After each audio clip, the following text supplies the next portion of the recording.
Welcome back to my podcast of Whispered Stories ASMR. Today I'm going to be reading The Sea Lady by H.G. Wells. So, sit back or lie back with your eyes closed, relax, and listen as I whisper this story. If you feel tingles, that's a bonus.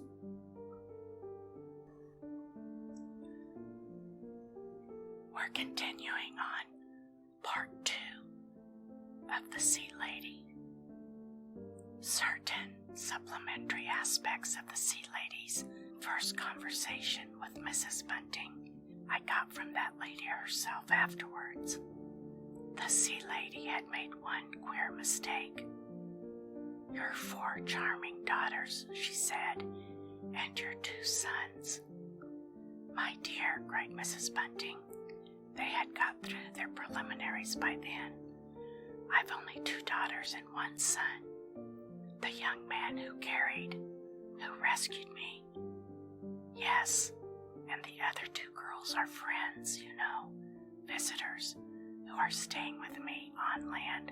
One has visitors." "I know, so I made a mistake." "Oh, yes. And the other young man? You don't mean Mr. Bunting?" "Who is Mr. Bunting?"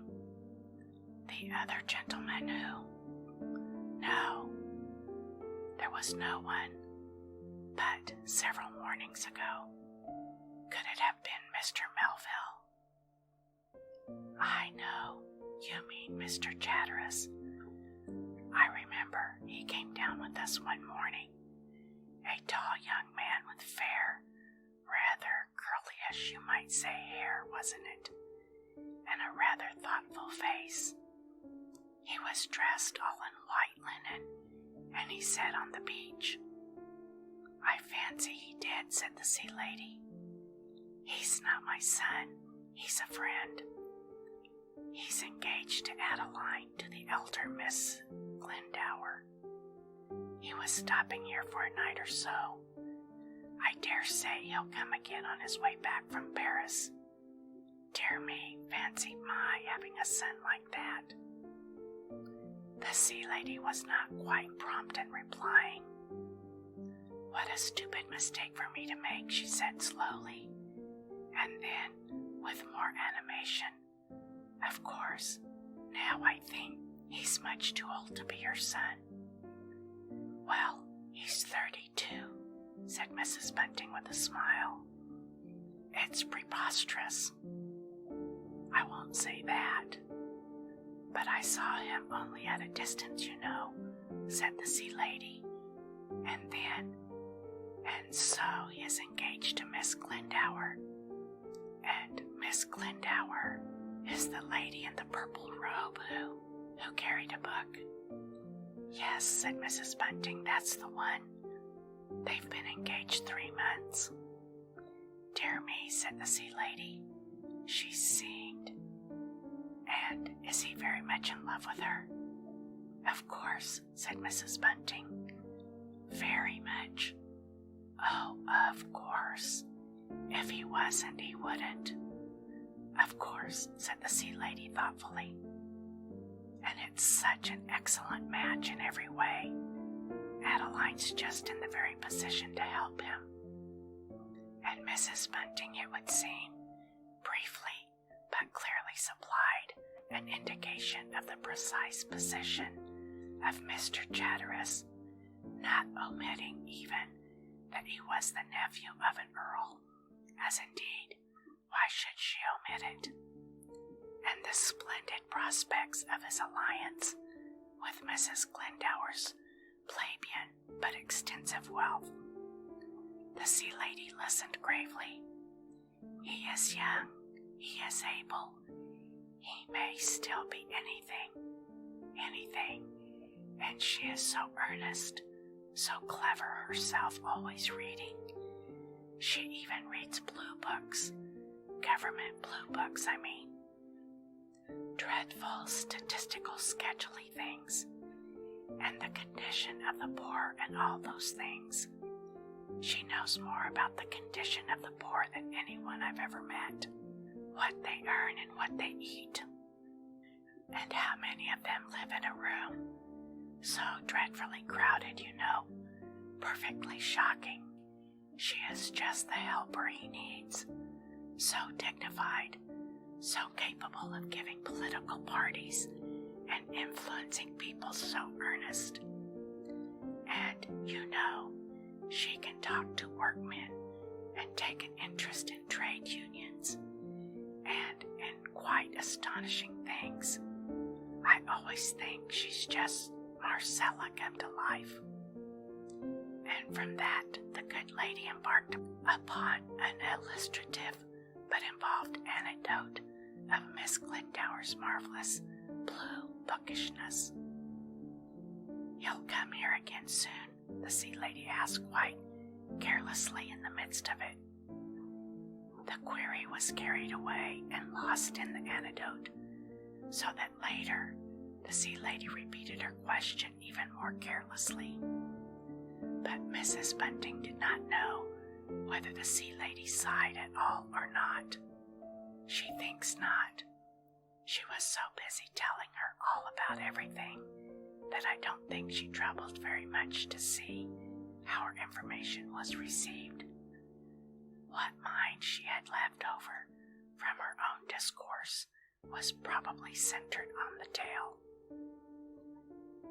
Even to Mrs. Bunting's senses, she is one of those persons who take everything, except, of course, impertinence or impropriety, quite calmly. It must, I think, have been a little astonishing to find herself sitting in her boudoir, politely taking tea with a real live legendary creature. They were having tea in the boudoir because of callers, and quite quietly, because in spite of the sea lady's smiling assurances, Mrs. Bunting would have it she must be tired and unequal to the exertions of social intercourse. "After such a journey," said Mrs. Bunting, "there were just the three, Adeline Glendower being the third, and Fred and the three other girls. I understand hung about in a general sort of way, up and down the staircase, to the great annoyance of the servants, who were thus kept out of it altogether, confirming one another's views of the tale, arguing on the theory of mermaids, revisiting the garden and beach, and trying to invent an excuse for seeing the invalid again. They were forbidden to intrude and pledged to secrecy by Mrs. Bunting, and they must have been as altogether unsettled and miserable as young people can be. For a time they played croquet in a half-hearted way, each, no doubt, with an eye on the boudoir window. And as for Mr. Bunting, he was in bed. I gather that the three ladies sat and talked as any three ladies, all quite resolved to be pleasant to one another, would talk. Mrs. Bunting and Miss Glendower were far too well trained in the observances of good society, which is, as everyone knows, even the best of it now, extremely mixed. To make too searching inquiries into the sea lady's status and way of life, or precisely where she lived when she was at home, or whom she knew or didn't know, though in their several ways they wanted to know badly enough, the sea lady volunteered no information, contenting herself with an entertaining superficiality of touch and go in the most ladylike way. She professed herself greatly delighted with the sensation of being in air and superficially quite dry, and was particularly charmed with tea. "And don't you have tea?" cried Miss Glendower, startled. "How can we? But do you really mean?" "I've never tasted tea before. How do you think we can boil a kettle? What a strange, what a wonderful world it must be, cried Adeline. And Mrs. Bunting said, I can hardly imagine it without tea. It's worse than, it reminds me of abroad. Mrs. Bunting was in the act of refilling the sea lady's cup. I suppose, she said suddenly, as you're not used to it, it won't affect your digest. She glanced at Adeline and hesitated. But it's China tea, and she filled the cup. It's an inconceivable world to me, said Adeline, quite. Her dark eyes rested thoughtfully on the sea lady for a space. Inconceivable, she repeated, for in that unaccountable way in which a whisper will attract attention that a turmoil fails to arouse, the tea had opened her eyes far more than the tale. The sea lady looked at her with sudden frankness. And think how wonderful all this must seem to me, she remarked.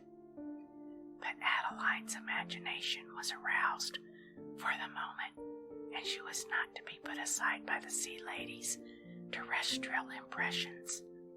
She pierced for a moment or so the ladylike serenity, the assumption of a terrestrial fashion of mind that was imposing so successfully upon Mrs. Bunting. It must be, she said, the strangest world. And she stopped invitingly. She could not go beyond that, and the sea lady would not help her. There was a pause, a silent, eager search for topics. Apropos of the Niphetos roses on the table, they talked of flowers, and Miss Glendower ventured, You have your anemones too. How beautiful they must be amidst the rocks. And the sea lady said they were very pretty, especially the cultivated sorts. And the fishes, said Mrs. Bunting. How wonderful it must be to see the fishes. Some of them, volunteered the sea lady, will come and feed out of one's hand. Mrs. Bunting made a little coo of approval. She was reminded of chrysanthemum shows in the outside of the Royal Academy exhibition, and she was one of those people to whom only the familiar is really satisfying. She had a momentary vision of the abyss as a sort of diverticulum of Piccadilly, and the temple a place unexpectedly rational and comfortable. There was a king for a time about a little matter of illumination, but it recurred to Mrs. Bunting only long after. The sea lady had turned from Miss Glendower's interrogative gravity of expression to the sunlight. The sunlight seems so golden here, said the sea lady. Is it always golden? You have that beautiful greenery blue shimmer, I suppose, said Miss Glendower, that one catches sometimes ever so faintly in aquaria. One lives deeper than that, said the sea lady. Everything is phosphorescent, you know, a mile or so down, and it's like, I hardly know, as towns look at night, only brighter, like piers and things like that. Really, said Mrs. Bunting, with the Strand after theaters in her head. Quite bright. Oh, quite, said the sea lady. But, struggled Adeline, is it never put out? It's so different, said the sea lady. That's why it is so interesting, said Adeline. There are no nights and days, you know, no time, nor anything of that sort. Now that's very queer, said Mrs. Bunting with Miss Glendower's teacup in her hand. They were both drinking quite a lot of tea absent-mindedly in their interest in the sea lady. But how do you tell when it's Sunday? We don't, began the sea lady. At least not exactly. And then, of course, one hears the beautiful hymns that are sung on the passenger ships. Of course, said Mrs. Bunting, having sung so in her youth, and quite forgetting something elusive that she had previously seemed to catch. But afterwards, there came a glimpse of some more serious divergence, a glimpse merely. Miss Glendower hazarded a supposition that the sea people also had their problems, and then it would seem the natural earnestness of her disposition overcame her proper attitude of ladylike superficiality, and she began to ask questions. There can be no doubt that the sea lady was evasive, and Miss Glendower, perceiving that she had been a trifle urgent, tried to cover her error by expressing a general impression. I can't see it, she said, with a gesture that asked for sympathy. One wants to see it. One wants to be it. One needs to be born a mer-child.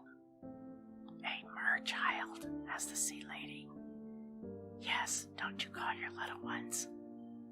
What little ones? Asked the sea lady.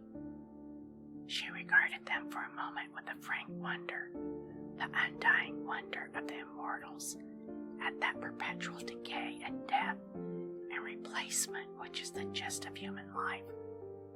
Then, at the expression of their faces, she seemed to recollect. Of course, she said, and then, with a transition that made pursuit difficult, she agreed with Adeline. It is different, she said. It is wonderful.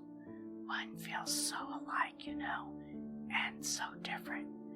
That's just where it is so wonderful. Do I look? And yet, you know, I've never had my hair up, nor worn a dressing gown before today. What do you wear? Asked Miss Glendower. Very charming things, I suppose.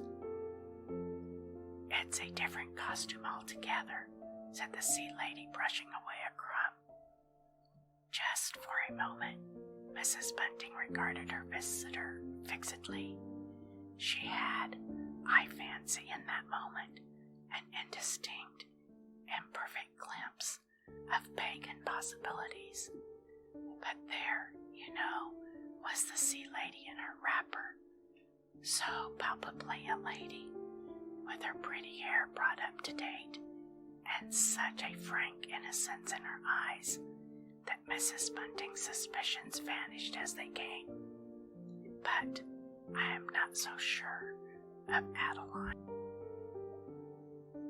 Thank you for joining me in this reading of The Sea Lady, the second part of Chapter 2. I hope you fell asleep before the end of the story.